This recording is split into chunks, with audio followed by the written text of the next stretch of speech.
After all that you've achieved at St Andrews in the Open and playing here, how much does it mean to you to be here competing in the 150th Open this week? It means a lot. I mean, this is where it all began for me as an amateur. My first chance to play in the Open Championship was here. I never forget I played with Ernie Els and Peter Jacobs from the first 2 days, and yeah, a chance to play with some greats in practice rounds: Freddie, Raymond, Ollie. It was Langer. I mean, I had a great time as a young little kid, and they showed me the ropes of how to play this golf course and how many different options there were.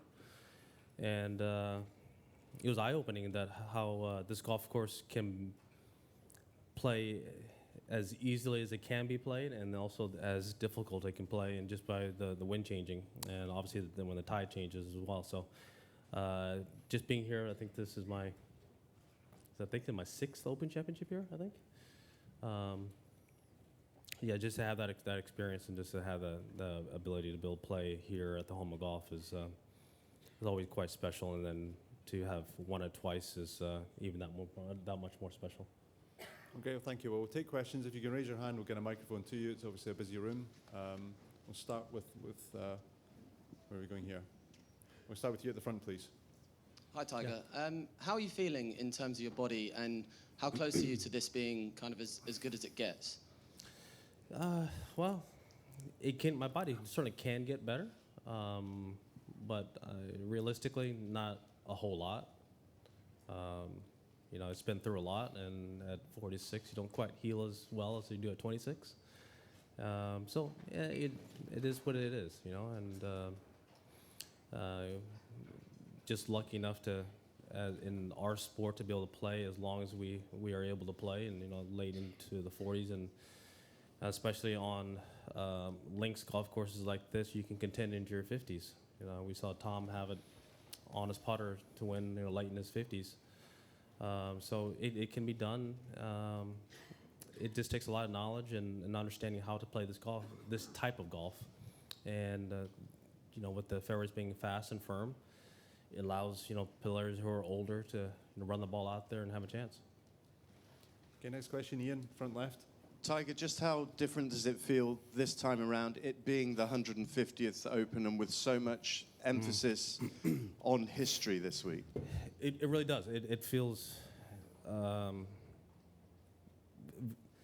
more historic than it normally has, and it's hard to believe that, you know, because we are coming back to the Home of Golf, and it is history every time we get a chance to play here. But there's, you know, so much that's going on this week, you know, to be able to play, you know, yesterday with Lee Buck, and to hear him chatting the entire time over every shot as he's hitting the shot. And just to be able to have that type of experience. And tonight we're going to have our Champions Dinner, because we only do it here. And, you know, it's hard to believe it. It's been 150 years we played this tournament, and it's just incredible. The history behind it, the champions that have won here, and as I said, it's hard to believe it's more historic, but it really is. It does feel like that. This does feel like it's the biggest Open Championship we've ever had. And just to follow up on that, obviously, as a two-time Open winner, Greg Norman wasn't invited to all that is going on at the moment. I just wonder what your reaction to that decision was, Tiger. Well, the R&A and obviously had their opinions and their rulings and their decision. Greg has done some things that I don't think that's in the best interest, you know, of our game, and we're coming back to probably the most historic and traditional place in our sport, and I believe it was the right thing. Yeah, Joy at the front, please. Tiger, you've always said that this golf course is probably one of your most favorite golf courses. It is my favorite. Yeah. It is. Yeah. Over the years and now when you're playing, does that still give you that kind of challenge given all the advances of the ball, the equipment, or is it posing some new challenges? Yeah, they've linked it a few holes since I first played here in '95. And they linked it 8 this year. But yeah, I think every pop bunker's gone a little bit deeper. You know, I remember it's kind of funny when you look back some of the old historic videos of the guys playing out of the road hole bunker. It really wasn't that deep. Now, I mean, you can't see the grandstands when you get in there. All you see is clear blue sky. So yes, even with the advancements in technology, this golf course still stands the test of time. I mean, it's still very difficult, and it's obviously weather dependent. If you get the winds like we did today, I mean, it's a hell of a test. I mean, what did we do on 10? I hit a 6-iron from 120 yards. It was blowing so hard, and so you just don't get you don't have opportunities to hit shots like that, you know, anywhere else. Then again, if you get a calm day on this golf course, you're going to see some players probably have 4 to 5 eagle putts. So it is weather dependent. The fairways are, I think, right now are faster than the greens.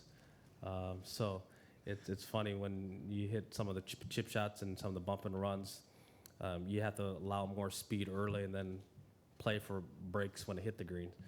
But again, with the amount of slope that's on these greens, if they get them too fast, it's unplayable when wind gets up. And we saw that when Louis won. Yeah. We had a wind out. So we don't want that to happen. And it's understandable why they're a little bit on the slower side. Okay, Stephanie, front right, please. Hi, Tiger. After your accident, did you ever think that it would ever be possible that you'd be back here playing in the Open Championship at the home of golf? And because of that, does it make this the most special one yet? You know, I had, for the most part of my rehab was just I was hoping that I could walk again, you know, walk normal, and have a normal life and maybe play a little hit and giggle golf, you know, with my son or my friends at home. But lo and behold, I've played championship golf this year, and once I realized that I could possibly play at a high level, you know, my focus was to get back here at St. Andrews to play in this championship, being, as I said, it's the most historic one we've ever had. And I just didn't want to miss this Open, you know, here at the home of golf. This has meant so much to me. This is where I completed the career Grand Slam. At the time, I had the record and scoring in all 4 major championships. So it meant a lot to me. And this venue has meant a lot. I remember coming around here, my very first practice round, I couldn't believe how like stupidly hard this place is, because I played every hole into the wind. I happened to have the tide change, and I played every hole in the wind. I'm like, where do you drive some of these par 4s? And this is not what people say it is. And all of a sudden it changes, and next thing you know, you say, oh, good, these bunkers are now in play. I said, well, it's amazing the ingenuity that they had then, that this golf course has stood the test of time to the best players, and as long as we've gotten collectively as a field, this golf course is still a challenge. Okay, Jeff at the front, please. Tiger, you've played a lot of practice this week. What have you learned anything new about the golf course, and is there anything in particular you're trying to get dialed in out there? I'm just trying to get used to the speed of the fairways, and getting used to hitting the ball down, and also giving more wide berth on shots, allowing for more drift on the wind. The wind the ball just gets eaten up here with, you know, when you play on links courses and seaside courses, the air is heavier, and you just got to give it more room. And sometimes it's just hard to see that and hard to understand. You got to give it a little 30 more yards, and because obviously it's gonna bounce, it's gonna roll, and then it's gonna roll out another 40 yards once it lands, and that's just with a 7-iron in your hand, you know. So trying to get my mind right for that.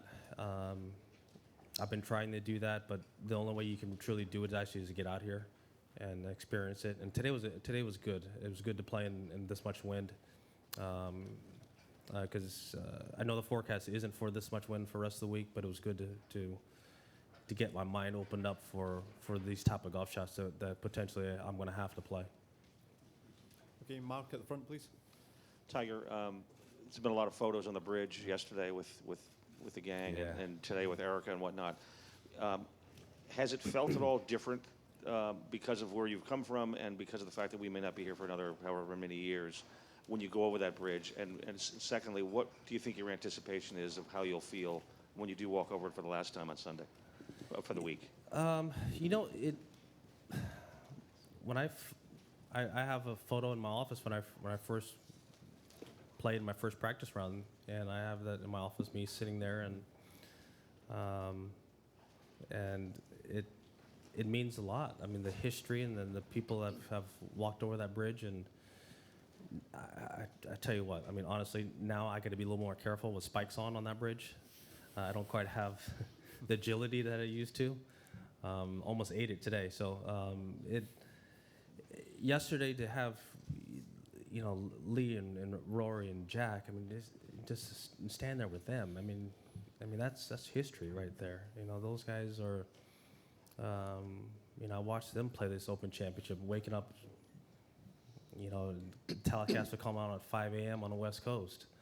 Be able a chance to watch them play and to see them hit the shots and listen to Lee Buck talking about you know, the small ball, you know, playing over here and what he used to do with it. And you know, these are things that. And then tonight we're going to have these opportunities to talk about things like that, and that's what makes it so special. And everyone has seemed to have made their farewell there. You know, I got a chance to watch Arnold do it. I watched Arnold hit his first tee shot on the second day in '95, and that was quite special. I was going on the range and just happened to time it up, and I seen you hear, you know, on the tee, you know, Ivor, I think he was announcing at the time. From USA, you know, Arnold Palmer, and you know, he gets up there and gives it the big old waggle and hits it right down the middle fairway, and his head's bobbing all over the place. So, you know, and seeing that, and I played probably about 4-5 holes behind Jack and Tom when Jack retired in '05, and hear the roars get louder and louder and louder as we came towards the finish, and you could hear the fans and the ovations that Jack got coming up 18 for the last time, and then the roar, because obviously he made the putt. I mean, he wasn't going to miss that putt. So, and we were talking about that yesterday, and you know, he claims he's never missed a putt, and I said, well, yeah, that he can recall. So. It's great to be a part of this Open Championship. As I said, it feels more historic, and I'm looking forward to the challenge. Do you think you'll feel any different on Sunday? It could be 7 years, 6 years that we're back here. Yeah, you know, who knows? I don't know if it is that long, whether or not I will be able to physically compete, you know, at this level by then. It's also one of the reasons why I wanted to play in this championship. I don't know what my career is going to be like. You know, as I told you, I'm not going to play a full schedule ever again. My body just won't allow me to do that. So I don't know how many Open Championships I have left here at St. Andrews, but I wanted this one. You know, it started here for me in '95, and if it ends here in '22, it does. If it doesn't, it doesn't. If I get the chance to play one more, it'd be great. But there's no guarantee. Okay, next question back left. Is it Ewan? Tiger, if I may, just come back to what you said about Greg. You said in your belief he has done things that are not in the best interest of the game. Can I just ask what you mean by that? What falls under that criteria to you? Well, I know that what PGA Tour stands for and what we have done and what the tour has given us the ability to chase after our careers and to earn what we get. and the trophies that we have been able to play for, and the history that has been a part of this game. I know Greg tried to do this, back in the early '90s. It didn't work then, and he's trying to make it work now. And I still don't see how that's in the best interest of the game. What the European Tour and what the PGA Tour stands for and what they've done, and also all the professional, all the governing bodies, of the game of golf and all the major championships, how they run it. I think they see it differently than what Greg sees it. Okay, our next question, Michael, just in the right here. Thanks. Center. No, Michael. Yeah. Thanks so much. Tiger, it's been such a weird time in professional golf. I'm wondering if you're optimistic about the future of the game.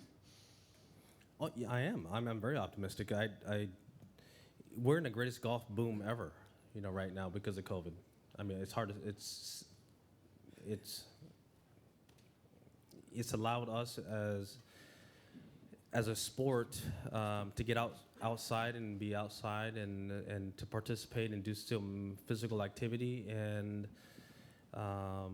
get out of the house and still not worry about COVID. And so because of that, golf has been on an incline and a boost that we've never seen before. And I hope it continues that way. And there's so many new young golfers that are coming up. I mean, you just look at the tour. The average age is getting younger and younger, and they're just getting better, earlier and faster, and they're winning at earlier ages. I was always told that you don't peak until your late 20s, early 30s, but you're seeing guys win championships in early 20s now, and doing it consistently. So the game has gotten better, and it's only going to continue to get that way. And I hope that we all understand that and continue the growth of the game in a positive way. Okay, Bob. Tiger, your run up here this week has been pretty ambitious, certainly compared to the first two majors. What was your strategy coming in, and also what's the balance that you have to maintain in terms of overdoing it or not preparing enough? Well, the difference is I came here Saturday and I didn't hit any balls. I just chipped and putted and walked. So there really was no stress there. It was just trying to get a feel. And JT and I went out there after dinner, and that's one of the neat things about coming here. I've stayed at the Old Course Hotel, and I've gone out and putted a lot at 9 o'clock at night. I just go out to one of the greens and I just putt. And it's neat to experience that and to go out there with JT. He's like my little brother, and we just went out there and just had a great time. And then Sunday I played 18. Yesterday I played 9. Today I played 9. And so that was going to be it for me. And I'll take tomorrow off. I'll practice, keep my feels. But I want to get a good sense of how the golf course is going to be playing, but also conserve my energy. So that's why I'm taking tomorrow off. Okay, next question, just in the back here, please. Yes. Me? Yeah. Hi, Tiger. A two-parter from me, if I may. Firstly, one on a personal level. I remember writing a story about you some years ago at an Open where you'd moved into your accommodation, and I think the only demand you'd made was for a plank of wood to go in your bed to help your back. Yeah. So I'm wondering, with everything that's gone on since then, whether there's anything else you're having to do these days, because obviously the rest times to get you up and ready to get out on the course must be quite sophisticated now, perhaps. And secondly, just following on from the LIV and the Greg story, just what do you think, what's your perception that the guys who are being tempted to go over and play for the LIV, have you got a message for them, or what do you think of those guys who are being tempted? Okay, that's a lot of questions. Okay. First one, right? Plank of wood, right? Okay. Yes, I prefer sleeping on firm mattresses for my back. Only difference is I just ask for a lot more ice now. Okay, so as far as the second part of your question about the players who have chosen to go to live and to play on to play there, I disagree with it. I think that what they've done is they've turned their back on what has allowed them to get to this position. Some players have never got a chance to even experience it. They've gone right from the amateur ranks right into that organization, and never really get a chance to play out here and what it feels like to play a tour schedule or to play in some big events. And who knows what's going to happen in the near future with world ranking points, the criteria for entering major championships.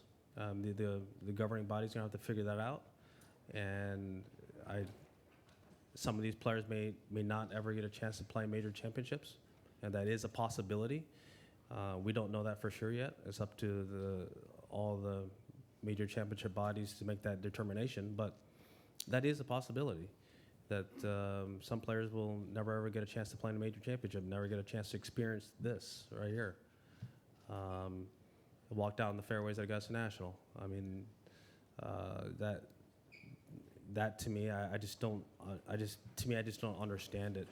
I understand what Jack and Arnold did, because playing professional golf at a tour level versus a club pro is different. And I understand that transition and that move and the recognition that a touring pro versus a club pro is. But what these players are doing for guaranteed money, what is the incentive to practice? What is the incentive to go out there and earn it in the dirt? You're just getting paid a lot of money up front and playing a few events and playing 54 holes. They're trying to, playing blaring music and have all these atmospheres that are different. I just don't see how, 54 holes, I can understand 54 holes is almost like a mandate when you get to the senior tours. The guys are a little bit older and a little more banged up. But, when you're at a young age and some of these kids, there really are kids, who have gone from amateur golf into that organization. 72-hole tests, are part of it. I mean, we used to have 36-hole playoffs for major championships. That's how it used to be. 18-hole U.S. Open playoffs. I just don't see how that move is positive in the long term for a lot of these players, and especially if the LIV organization doesn't get world ranking points and the major championships change their criteria for entering the events. It'd be sad to see some of these young kids never get a chance to experience it and experience what we've got a chance to experience. And walk these hollow grounds and play in these championships. Okay, we've only got time for maybe 2 more questions. We'll take one at the back right, and then Doug here at the front. Tiger, you've said throughout this comeback that golf is not the hard part, it's walking. And obviously, Augusta's a super tough walk, and you struggled physically at Southern Hills. How are you finding your body responding to this walk compared to those 2? It's still not easy. Granted, the inclines are not steep in any way, and the declines are not steep, but it's the unevenness, that is still, it's still difficult on me. I have a lot of hardware in my leg, so it is what it is. It's going to be difficult. But yes, the walk is certainly a lot easier than those 2 championships that I played in before this year. I'm able to walk a lot more holes, but also then again, I've gotten a lot stronger since then. It's been more time that I got a chance to work in the weight room and get stronger and get the endurance better in my leg. Playing Augusta, I didn't know. My leg was not in any condition to play 72 holes. It just ran out of gas, and but now it's different now. It's got a lot stronger, a lot better, and hopefully it'll continue to get that way. But again, as I said, having a lot of hardware in there makes it a little bit of a challenge. Okay, Doug? Tiger, understanding your physical state and, as you say, the very limited schedule going forward, what have you learned this year about the challenge of playing so little in terms of sharpness, in terms of tour golf, playing month off, playing again? What's been the biggest challenge? Well, the biggest challenge is I'm not I'm not playing tournament golf to get tournament ready for the majors. I'm not hitting shots in tournaments to know what works and what doesn't work. I've had to do that at home. And yes, I can do that. I can do that at home to a certain extent, but it certainly is a lot better when I'm able to play tournament golf to feel tournament hardened coming into these big events. But that's no longer my future. I'm not going to be able to do that again. So this is what my future is, a very limited schedule. And I'm going to have to somehow figure out a way to practice at home efficiently and come to these events maybe just a little bit earlier and get more looks and try to get a better feel for it and really trust what I'm doing. Because I hadn't proven it to myself in any other tournaments prior to this. But hey, just the fact that I was able to play Augusta when I just started weight bearing 6 weeks prior to the event, and that to me was quite an accomplishment. And then Tulsa was another accomplishment. So this whole year has been something that I'm very proud of, that I'm able to have gotten to this point with my team to get here to where I've been able to play in these tournaments when it looked like I would never have this opportunity ever again. Okay, I'm sorry, we are going to have to make this the final question. Louina on the right, and we will have to wrap up there. Tiger, the history of the game has always been a very important part of your golfing development, I feel, because you've always appreciated it. Do you think that young kids who are planning to be the next Tiger on the golf course take this into account, or are they just too much all about golf? In what way? I'm sorry, I'm not trying The to fact that understand. you love the history of the Yeah. game, and the modern kid probably couldn't tell you the first thing about who won what before Tiger. Well, I think it's different. I guess nowadays you can just look it up on your phone, and you don't have to go to the library and try and figure out who won what. You can just look it up on your phone, and the world has changed dramatically. The history of the game is certainly something that I've taken to heart. I think it's a very important part of understanding the development of our game, where we've come from. Especially for me, for a person who's had to struggle at times for admittance into clubhouses or onto golf courses. So I understand it from a different historical side too, as well. But also you have to appreciate everything about this game, how it's developed, and the people who have paved the way to allow us to play in these events, who created the energy behind it. I mean, the first time golf was ever on TV was Arnold Palmer making a birdie finish to win. What he did for our sport, TV-wise, was incredible. And then I came along right when the internet hit, and so that took it to another level. These kids are dealing with so much information at a younger age, and I hope they do appreciate it, and I do hope they do understand it.